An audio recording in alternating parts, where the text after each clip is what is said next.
شركة نسر الشرقي للصناعات الهندسية والتأليف الحديث قدم لكم النهارده ماكينة فاكيوم غرفة واحدة رأسية موديل 601.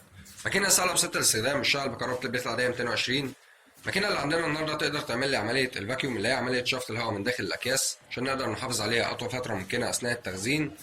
نقدر نعمل العملية دي لمنتجات كتير ومتعددة، طبعا أهمها المنتجات الغذائية عشان زي ما قلنا نحافظ عليها من التلف أثناء التخزين أو التصدير الخارج اللي بيستمر لفترات طويلة. النهارده احنا شغالين على منتج برتقان فريش داخل كيس، هنبدأ نعمل له عملية الفاكيوم النهارده عشان نحفظه من التلف أثناء التخزين. نعمل شرح بسيط الأول على المكنة، أجزاء التحكم فيها. عندي هنا لوحة التحكم الخاصة بالمكنة، بتكون لوحة بسيطة جدا مكونة من زرار للباور، زرارين خاصين بعرض اللحام، وزرار للطوارئ.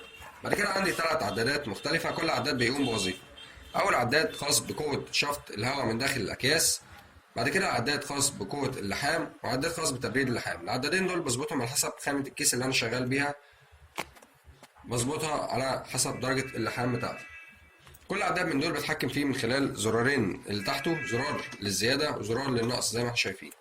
بعد كده عندي بجيب الكيس بتاعي عشان ابدا عمليه الفاكيوم، بجيب الكيس بحطه داخل الغرفه واظبطه على مسطره اللحام اللي هي دي عشان اتاكد ان هو بيلحم معايا.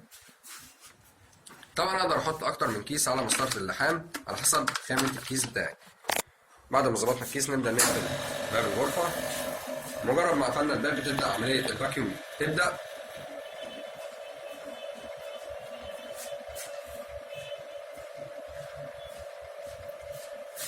اول ما بتخلص معايا عمليه الفاكيوم بيفتح الباب تلقائي من نفسه.